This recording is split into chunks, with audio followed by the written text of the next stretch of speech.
तो दोस्तों दिवाली भी आ गई है और साथ में सर्दी भी शुरू हो गई है। हल्की हल्की सी ठंडी स्टार्ट हो गई है और सर्दियां आते ही या त्यौहार आते ही कुछ ना कुछ हमारा मीठा खाने का मन तो ज़रूर करता है।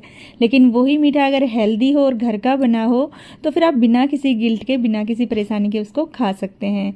तो आज हमने फेस्टिवल और विंटर्स को ध्यान में रख के ये बहुत ही स्पेशल वाले लड्डू बना के तैयार किए हैं, जिनको आप पूरी सर्दी भी चाहे तो स्टोर करके आराम से एंजॉय कर सकते हैं। बहुत ज़्यादा ये टेस्टी लगते हैं और इनको बनाना बहुत आसान है। ये देखिए कितने बढ़िया लग रहे हैं ना देखने में भी। तो आइए फिर इनको बनाना शुरू कर लेते हैं। तो इन लड्डुओं को मैं लंबे टाइम के लिए स्टोर करने वाली हूँ, मतलब हम आराम से 1-2 महीने खा लें, इसलिए मैं थोड़ी ज़्यादा क्वांटिटी में बना रही हूँ। और ये मैंने थोड़ा सा मोटा वाला, जो गोल वाला आटा बोलते हैं ना, वो वाला आटा लिया है। तो 2 कढ़ाइयों में मैंने रख दिया ताकि सारा काम एक साथ हमारा हो जाए। आप बिल्कुल भी बारीक वाला आटा ना लें, जिसे चपाती वगैरह बनाते हैं ना, वो आटा नहीं लेना। वो क्या होता है, बाद में चिपकता है मुंह में और उसके लड्डू खाने में टेस्टी नहीं लगते। और बिल्कुल लो फ्लेम पे अब हम धीरे धीरे आटा भून के तैयार करेंगे। कंटिन्यूअसली चलाते रहेंगे क्योंकि ये नीचे से ना जलना स्टार्ट हो जाता है अगर आप बीच में रुक जाएंगे तो। और अच्छी सी खुशबू आने तक और अच्छा सुनहरा कलर होने तक हमें आटे को भूनना है। यहाँ पे आपको बिल्कुल भी कंजूसी नहीं करनी है। पूरा टाइम देखिए, आप एकदम लो फ्लेम पे रख के गैस को आटे को भूनिए। जितना आपका आटा अच्छा सिकेगा ना, उतना ही आपके लड्डुओं का टेस्ट भी अच्छा आएगा।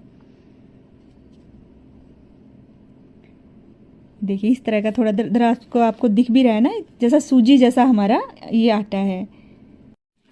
गोल जो आटा होता है ना, वो खाने में भी हेल्दी होता है। तो देखिए पूरे 20-22 मिनट मुझे लग गए और आटा मेरा भून के बिल्कुल तैयार हो गया है। बहुत अच्छी इसमें से खुशबू आ रही है। कलर भी आप इसका देखिए बिल्कुल चेंज हो गया है, गुलाबी गुलाबी सा कलर हो गया आटे का।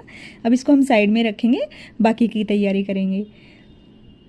तो ये मैंने देखिए 3 किलो आटे के लिए ये 3 पाव गोंद लिया है और इसको मैंने थोड़ी देर के लिए 1-2 घंटे के लिए तेज़ धूप में रख दिया था। धूप में रखने से ना क्या होता है, गूंद हमारा अच्छा सा फूल जाता है। जब इसको हम फ्राई करेंगे ना घी में, तो तुरंत के तुरंत ऊपर आ जाएगा। इसमें बिल्कुल भी नमी नहीं होनी चाहिए, नहीं तो आपका गोंद अच्छे से फूलेगा नहीं और फिर वो दांतों पे चिपकेगा बाद में। और इस तरह से आपकी सारी मेहनत, आपका सारा पैसा फिर बर्बाद हो जाएगा, क्योंकि उसमें खाने में बिल्कुल टेस्ट नहीं आएगा। अब कढ़ाई में हम घी डालेंगे और घी को अच्छा गर्म करेंगे। ये आधा लीटर मैंने यहाँ पे घी डाला है। अच्छा तेज़ गरम करने के बाद गैस की फ्लेम को मीडियम पे कर देंगे और पहले आप 1-2 दाना डाल के चेक कर लें। जब तुरंत आपका दाना ऊपर आए ना गोंद का फूल के, तभी आपको गोंद को फ्राई करना है। तो स्टार्टिंग में 1-2 बार आप इस तरह से चेक करें, जैसे मैंने किया है ना।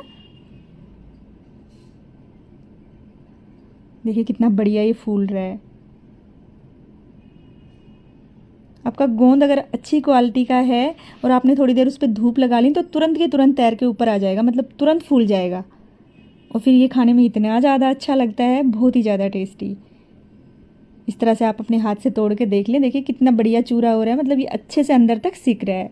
अब इसमें हम फटाफट से अपना गोंद फ्राई करेंगे। एक एक मुट्ठी भर के डालेंगे, ये तुरंत ही ऊपर आ जाता है। ये देखिए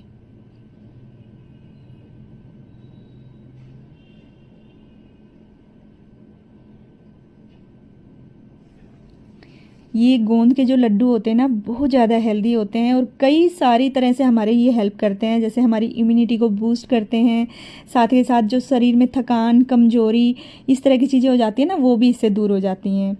तो सर्दियों का बेस्ट टाइम होता है गोंद खाने का।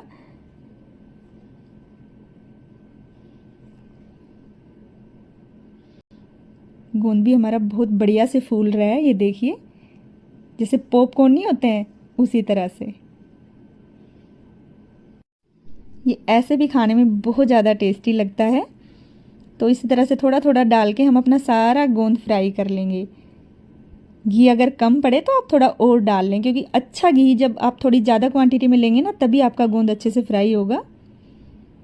और ये घी जो बचता है ना, इसको बाद में हम लड्डू में यूज कर लेते हैं, तो कोई टेंशन वाली बात नहीं है। तो जैसे ही मैं गोंद डाल रही हूँ, ये तुरंत के तुरंत ऊपर आ रहा है, देखो। और चेक करने के लिए, जैसे मैंने पहले भी बताया था, आप अपने हाथ से चेक कर सकते हो। तो सारा जो गोंद है ना हमारा फ्राई हो गया है और पूरा का पूरा घी भी देखिए ख़त्म हो गया।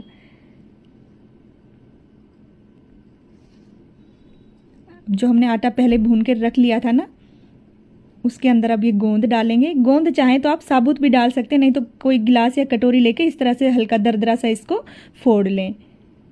ये साबुत भी खाने में बहुत अच्छा लगता है, जब ये मुंह में आता है ना तो बहुत बढ़िया लगता है। वैसे ये मुंह में जाते ही घुल जाने वाला है। अगर आपका गोंद अच्छे से पका है ना तो फिर कोई टेंशन वाली बात नहीं है। मैं हल्का हल्का सा इसको फोड़ रही हूँ। वैसे मेरी मम्मी जब बनाती है ना तो फोड़ती नहीं है, ऐसे ही डाल देती है।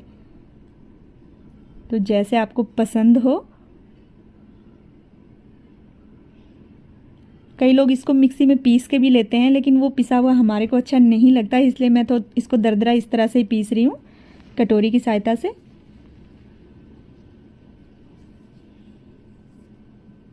पहले जब हमारी मम्मी वगैरह बनाती थी ना, नानी वगैरह, उनके हाथ में तो देखिए एक अलग ही तरह का स्वाद होता है। और पहले के टाइम में यही चीज़ें खाई जाती थी। गोंद के लड्डू हो गए, घर के बने हुए गोंद के लड्डू, अच्छा घी होता है गांव में, गाय का या भैंस का। और इन चीज़ों का कोई मुकाबला नहीं है। बाज़ार की कितनी भी महंगी मिठाई ले लें आप, वो इनके सामने कुछ भी नहीं है। अगर किसी की हेल्प मिल जाए ना इस टाइम पे, लड्डू वगैरह बनाने के टाइम पे, क्योंकि थोड़ा सा टाइम टेकिंग, तो आपको पता है मैं ज़्यादा क्वांटिटी में बना रही हूँ तो थोड़ा सा इसमें ज़्यादा समय लग रहा है, तो किसी की अगर हेल्प मिल जाती है तो फटाफट ये काम हो जाता है। लेकिन एक बार बना के आप आराम से पूरी सर्दी इनको खा सकते हैं। बच्चों को भी खिलाइए, बड़ों को भी दीजिए। इसके साथ 1 गिलास दूध और 1 लड्डू, आपके सारे दिन की आपको जो भी रिक्वायरमेंट है ना बॉडी को एनर्जी के लिए, वो मिल जाएगी। तो देखिए आपसे बातें करते करते हमारा सारा गोंद भी तैयार हो गया है। बहुत ज़्यादा बारीक मैंने इसको नहीं किया है।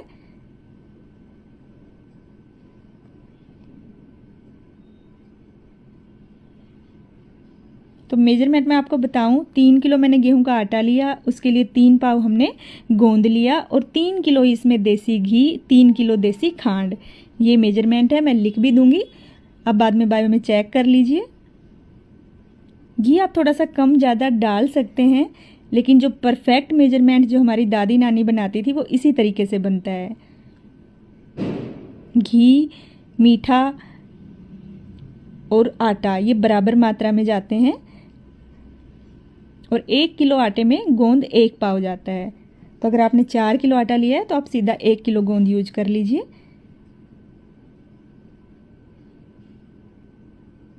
कटोरी को साफ कर देंगे, चिकनी हो गई थी ना, बढ़िया से गरम गरम आटा है तो अच्छे से क्लीन हो जाते हैं चिकने बर्तन।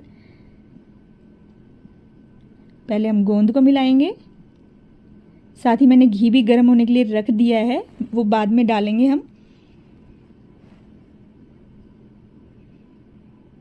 अब डालेंगे इसमें देसी खांड। ये आराम से किसी भी ग्रोसरी शॉप पे आपको मिल जाएगी इजीली। लड्डू हमेशा खांड से ही बनाए जाते हैं।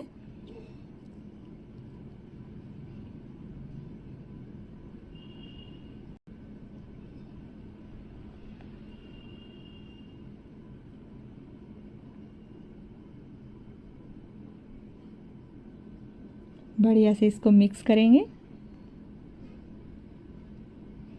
और घी को जो हमने पिघला लिया था वो भी अब इसके अंदर डालेंगे।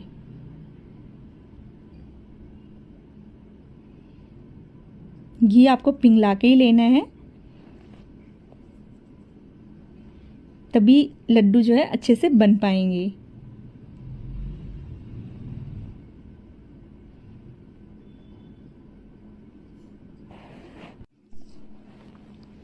घी हमारा गर्म है, इसलिए चम्मच की सहायता से इसको मिलाएंगे। सारी चीज़ों को एक साथ बढ़िया से मिला लेना है।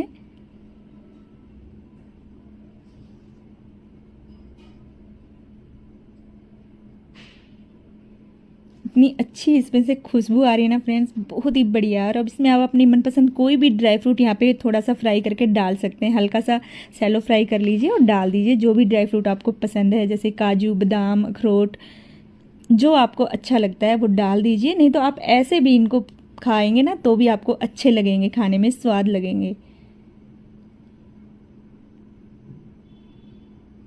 तो अब एक बार लड्डू बांध के देखेंगे।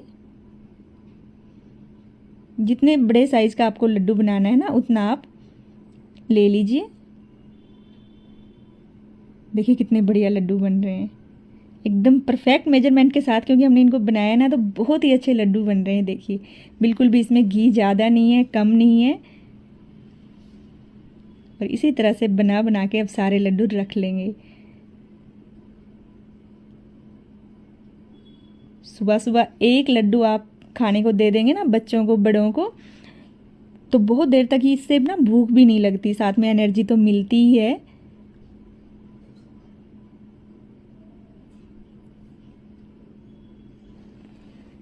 अब इनको मैं बना बना के रखती जाऊंगी। जब ये बिल्कुल ठंडे हो जाएंगे तब किसी एयर टाइट डब्बे में भर के आप इनको रख दीजिए। फिर आप चाहें तो इनको माइक्रोवेव में गर्म करके खा सकते हैं। वैसे हम तो गर्म नहीं करते हैं, ये जैसे ठंडे होते हैं ना तो अच्छे से जम जाते हैं। तो आप इसको चाकू से काट के और फिर खा सकते हैं।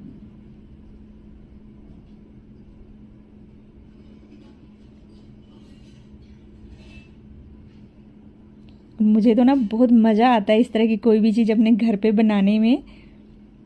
मुझे अच्छा भी लगता है बनाना और सबको बना के खिलाना, क्योंकि यार घर पे जो चीज़ बनती है ना उसकी कोई बराबरी नहीं है। आप बेचिंता अपने बच्चों को, बड़ों को, सबको खिला सकते हैं। ये देखिए कितने ढेर सारे हमारे लड्डू बन गए हैं। मैंने थोड़े से बड़े लड्डू बनाए हैं, आप चाहें तो छोटे वाले भी बना सकते हैं, जैसा आपके घर में खाते हो, मतलब कम या ज़्यादा उस तरह से। शायद ही कोई होगा जिनको ये लड्डू खा देख के खाने का मन नहीं हो रहा होगा। और ड्राई फ्रूट्स में फ्रेंड्स मैंने इसमें काजू, बादाम और अखरोट डाले हैं। आप अपना मनपसंद कोई भी ड्राई फ्रूट डाल सकते हैं, थोड़े से कम ज़्यादा भी डाल सकते हैं। मैंने टोटल मिला के आधा किलो लिए हैं, मतलब काजू, बादाम और अखरोट तीनों चीज़ मिला के। कोई सी भी चीज़ आप कम ज़्यादा कर सकते हैं। लड्डू जब अच्छे से ठंडे हो जाएंगे तो मैं इनको डब्बे में भर के रख दूंगी। तो दिवाली का त्यौहार आ रहा है, साथ के साथ सर्दियां भी आने को ही हैं, तो आप भी इन लड्डुओं को बनाइए, खाइए और अपने अनुभव मेरे साथ ज़रूर शेयर कीजिए। और हाँ फ्रेंड्स, आप मुझे फेसबुक और इंस्टाग्राम पे भी फॉलो कर सकते हैं। अगर आपको मेरी रेसिपीज़ अच्छी लगती हैं तो आप अपने फीडबैक मेरे साथ ज़रूर शेयर करें। हमारे तो लड्डू बनके तैयार हो गए हैं। आप भी जल्दी जाइए और इन लड्डुओं को बना के एंजॉय कीजिए। जल्दी मिलेंगे एक और नई रेसिपी के साथ।